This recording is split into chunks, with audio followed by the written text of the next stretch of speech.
প্রিয় দর্শক, আপনাদের সবাইকে আমন্ত্রণ জানিয়ে শুরু করছে এনটিভি নিয়মিত স্বাস্থ্য বিষয়ক আয়োজন স্বাস্থ্য প্রতিদিন এই অনুষ্ঠানটি। আমি নুসরাত জাহান দীপা আপনাদের সঙ্গে রয়েছি। দর্শক, আপনারা জানেন আমাদের প্রতিটি পর্বে আমরা একটা নির্দিষ্ট বিষয় নিয়ে কথা বলার চেষ্টা করি এবং সেই সঙ্গে আমাদের সঙ্গে থাকেন একজন বিশেষজ্ঞ চিকিৎসক। আমাদের আজকের আলোচ্য বিষয় হচ্ছে ফিস্টুলা ইন অ্যানাল অথবা মলদ্বারের ফিস্টুলা। আর এই বিষয়টি নিয়ে কথা বলার জন্য আজ আমাদের সঙ্গে স্টুডিওতে উপস্থিত রয়েছেন একজন বিশেষজ্ঞ চিকিৎসক। অনুষ্ঠানের শুরুতেই চলুন দর্শক আমরা পরিচিত হয়ে নিই আমাদের সেই অতিথির সঙ্গে। ডাক্তার মোসাম্মদ বিলকিস ফাতেমা 1978 সালের জুন মাসে সিরাজগঞ্জ জেলায় জন্মগ্রহণ করেন। তিনি 2003 সালে রাজশাহী মেডিকেল কলেজ থেকে MBBS ডিগ্রি অর্জন করেন। এরপর তিনি চিকিৎসা বিজ্ঞানে উচ্চতর MS FCPS ডিগ্রি লাভ করেন। বর্তমানে তিনি ঢাকা মেডিকেল কলেজ ও হাসপাতালে কলোরেক্টাল সার্জারি বিভাগের সহকারী অধ্যাপক হিসেবে কর্মরত। ম্যাম, আপনাকে স্বাগত জানাচ্ছি আমাদের আজকের এই অনুষ্ঠানে। আসসালামু আলাইকুম, আপনাকেও স্বাগতম। ম্যাম, আপনার কাছে জানতে চাই, এই যে মলদ্বারের মধ্যে যে ফিস্টুলাটা হয়ে থাকে, এই রোগটি আসলে কি? ফিস্টুলা আসলে মলদ্বারের ফিস্টুলা হোক আর যাই হোক, ফিস্টুলাটা হচ্ছে সম্পর্ক, দুইটা জায়গার মধ্যে সংযোগকারী একটা রাস্তা থাকবে এবং এই সংযোগকারী রাস্তার মাধ্যমে দুইটা জায়গার সম্পর্ক স্থাপন হবে। এমন হতে পারে যে দুইটা রাস্তার মাঝখানে একটা সংযোগ সড়ক থাকে। এখানে যেমন পায়খানার রাস্তা এবং তার আশেপাশের যে জায়গাটা আছে এর মাঝখানে একটা সংযোগ সড়ক তৈরি হয়। মলাশয় বা মলদ্বার এবং মলদ্বারের পাশে যে চামড়াটা আছে, বেশিরভাগ ক্ষেত্রে, কোনো কোনো ক্ষেত্রে ব্যতিক্রম হতে পারে, তো যেটা হয় যে বাইরে একটা ফুটা হয় সাধারণত এবং পায়খানার রাস্তার ভিতরে একটা ফোঁটা হয় এবং এই দুই ফুটার মাঝখানে একটা রাস্তা থাকে যেটা পায়খানার রাস্তার থেকে বাইরের সাথে একটা সম্পর্ক স্থাপন করে। এটাকে বলা হয় আসলে পেরিয়ানাল ফিস্টুলা বা গ্রামের দিকে অনেকে এটাকে ভগন্দর রোগ হিসেবেও জেনে থাকেন। আচ্ছা, অনেকে আবার বলে থাকেন যে আসলে পাইলস বা ফিস্টুলা মোটামুটি একই ধরনের একটি রোগ, এটি আসলে সত্য কিনা? হ্যাঁ, এটা নিয়ে একটা ভ্রান্ত ধারণা বা মিথ কাজ করে যে সাধারণ জনগণের মধ্যে যে পায়খানা রাস্তায় যে কোনো সমস্যায় পাইলস। অ্যাকচুয়ালি পাইলস অনেকগুলো রোগ আছে পায়খানা রাস্তায়, তার মধ্যে পাইলস একটা মাত্র রোগ এবং অনেক ক্ষেত্রে দেখা যাচ্ছে যে অন্যান্য যে রোগগুলো আছে, anal fisher, fistula, polyp, ulcer, অনেক রোগ আছে, এর মধ্যে পাইলস নিচের দিকে প্রথমেই না। তারপরেও সাধারণ মানুষের ধারণা যে পাইলস মানেই হচ্ছে পায়খানার রাস্তায় অসুখ মানেই পাইলস এবং পাইলস হলে কোনো রক্ষা নেই। এটা খুব সাধারণ একটা অসুখ। পায়খানার রাস্তায় যে সমস্যাগুলোর কথা আমি এখন বললাম কোনোটাই এরকম না যে এটার জন্য আপনার জীবন নিয়ে টানাটানি পড়বে। লাইফ থ্রেটেনিং কোনো কন্ডিশন ইউজুয়ালি অ্যারাইজ করে না যদি না কোনো কমপ্লিকেশন হয়। ফিস্টুলার রোগটা হয়ে থাকে, এর নিশ্চয়ই কোনো কারণ রয়েছে, সেই কারণগুলো আসলে কি? অলমোস্ট এভরি কেসেস দেখা যাচ্ছে যে ইটোলজি বা কারণটা হচ্ছে ফোড়া। পায়খানার রাস্তা বা তার আশেপাশের রাস্তায় জায়গা যেগুলো আছে সেখানে ফোড়া হয় প্রথমে এবং এখানে যেটা হয় যে ফোড়াটা যখন ফেটে যায় বাইরেও ফাটে, ভিতরের দিকেও ফেটে যায়। তো যখন ভিতরেও ফাটলো বাইরেও ফাটলো তখন স্বাভাবিকভাবে একটা রাস্তার মতো তৈরি হয়ে যায়। অনেকটা কাউরান বাজারে যে আন্ডারপাস আছে এরকম, যে রাস্তার ওই পাশে একটা দরজা, এই পাশে একটা দরজা, নিচ দিয়ে একটা সংযোগ রাস্তা, তাই না? অনেকটা ফিস্টুলাতে এরকম একটা ব্যাপার। তো প্রথম দিকে রোগীরা সাধারণত ফোড়া হলে যেমন জানেন যে শরীরের অন্যান্য জায়গায় ফোড়া হলে ফেটে যায়, রোগী ভালো হয়ে যায়, কিন্তু পায়খানার রাস্তায় সাধারণত ফোড়া হলে তার যথাযোগ্য চিকিৎসা করাইতে হয়, নইলে ফিস্টুলাতে রূপান্তরিত হয়। আচ্ছা, এই ক্ষেত্রে আমার প্রশ্ন হচ্ছে যে সেই রোগীটি বা ভুক্তভোগী রোগীটি আসলে কিভাবে বুঝতে পারবে বা কনফার্ম হবে যে এটা আসলে ফিস্টুলার কোনো সমস্যা? প্রথমে যখন ফোড়া হয় তখন তো তীব্র ব্যথা হয় সাধারণত। অন্য জায়গায় ফোড়া হলে যেমন তীব্র ব্যথা হয়, পায়খানার রাস্তায় ফোড়া হলেও তীব্র ব্যথা হয়, এমনকি রোগী বসতেও পারে না, সাথে জ্বর থাকতে পারে। তো এই অবস্থায় যদি রোগী বুঝতে পারে সেক্ষেত্রে ডাক্তারের শরণাপন্ন হবে। ডাক্তার তখন শনাক্ত করতে পারবে যে এটা আসলে ফিস্টুলা কিনা বা অ্যাবসেস কিনা। তো অ্যাবসেস যখন ফেটে যায়, অনেক সময় রোগীদের 2-1 দিন ব্যথা থাকে, তারপরে ওটা ফেটে যায় অলরেডি, রোগীরা মনে করে যে এটা মনে হয় ভালো হয়ে গেছে যেহেতু ফেটে পুঁজ বের হয়ে গিয়েছে, কিন্তু বেশিরভাগ ক্ষেত্রে আসলে সেটা হয় না, তখন ওটা ফিস্টুলাতে রূপান্তরিত হয়। তখন দেখা যাচ্ছে যে কয়েকদিন কষ গেল, তারপরে তো একাই বন্ধ হয়ে যায়, রোগী মনে করে যে আমি সুস্থ হয়ে গেলাম হয়তো, কিন্তু এটা আবার কয়েকদিন পরে দেখা যাচ্ছে আবার একটু পেকে যায়, আবার একটু ব্যথা করে, চুলকায়, অস্বস্তি হয়, তখন মুখটা আবার ফেটে যায়, আবার একটু পুঁজ বের হয়ে আসে। এভাবে চলতেই থাকে যতক্ষণ না পর্যন্ত আপনি যথোপযুক্ত চিকিৎসা নেবেন।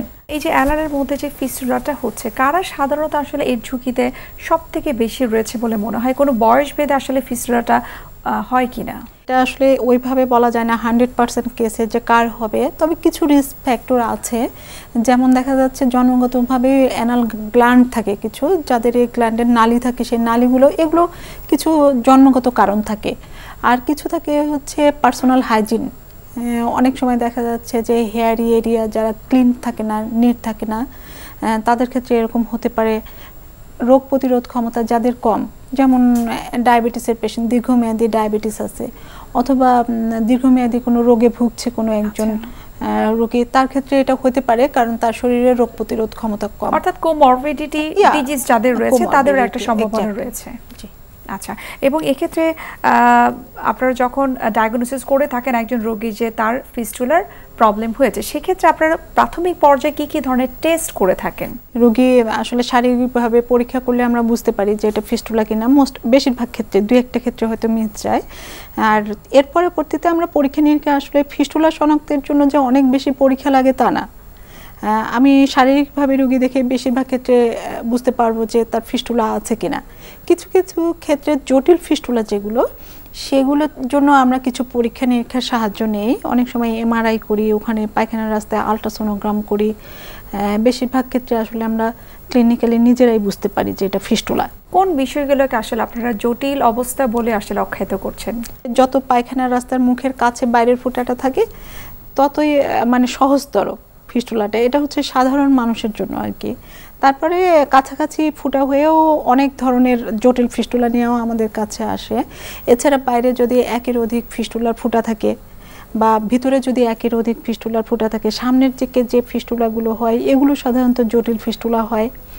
এবং দেখা যাচ্ছে মলদ্বার থেকে অনেক দূরে এমনকি মানে বাটকের বাইরেও অনেক সময় ফুটা নিয়ে আসে।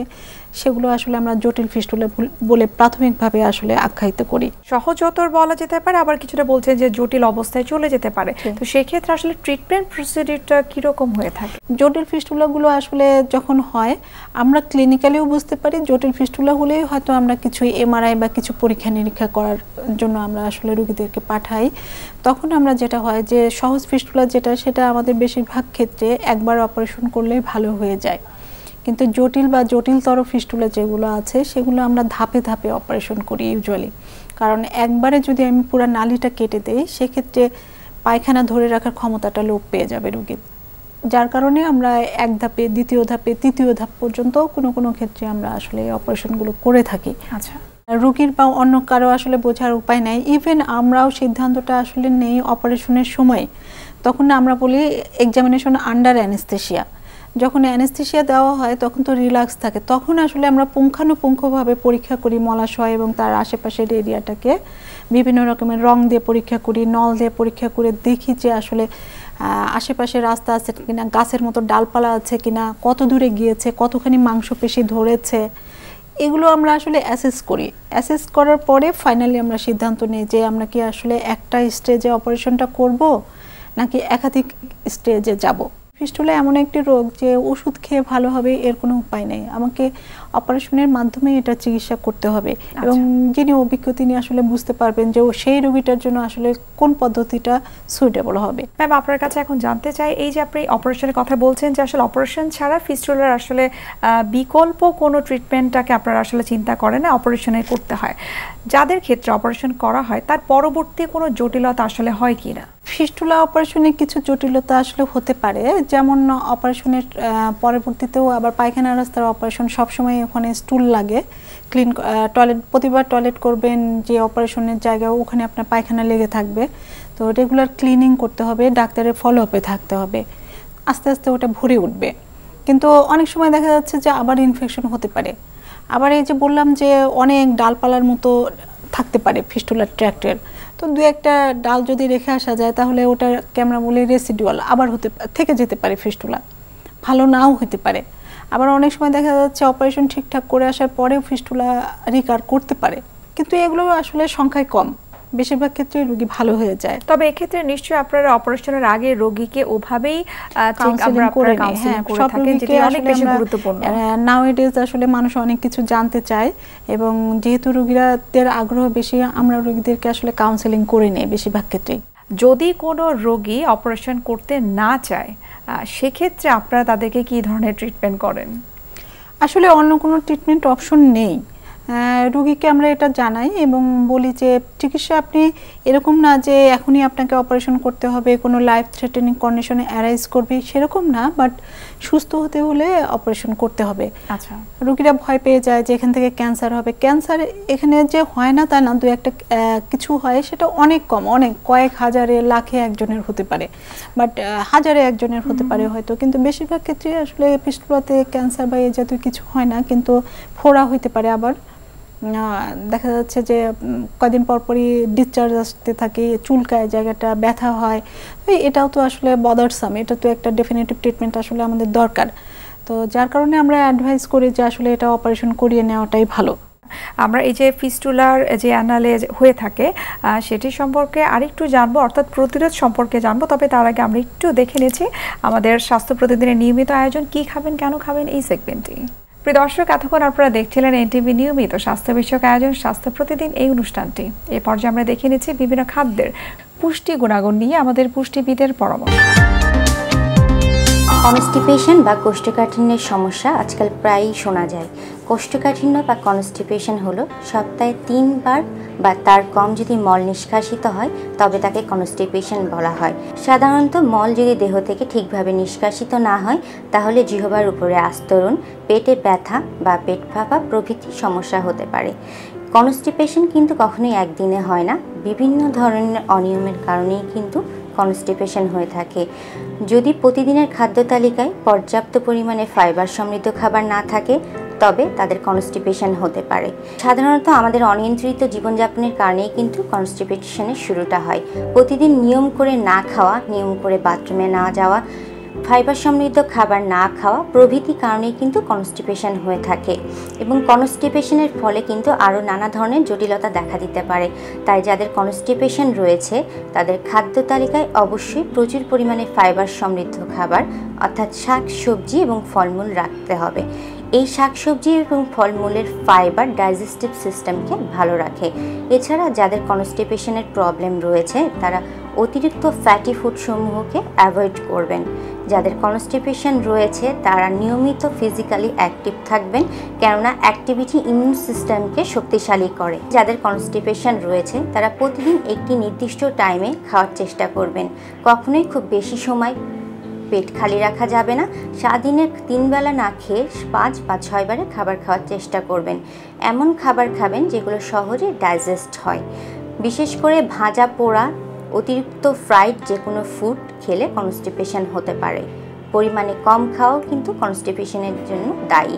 অনেকে ক্র্যাশ ডায়েটিংয়ের জন্য খাওয়া দাওয়া একেবারে ছেড়ে দেন, বিশেষ করে কোনো সুষম খাবার থাকে না, ফাইবার সমৃদ্ধ খাবার থাকে না, এই কারণেও কিন্তু কনস্টিপেশন হতে পারে।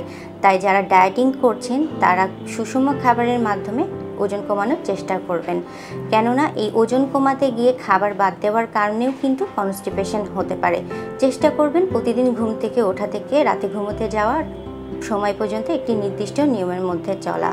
কখনোই বাথরুম খুব বেশি সময় আটকে রাখা যাবে না, নির্দিষ্ট সময় মতো বাথরুমে যেতে হবে এবং যে কোনো ধরনের ফ্যাটি ফুডসমূহকে পরিহার করতে হবে।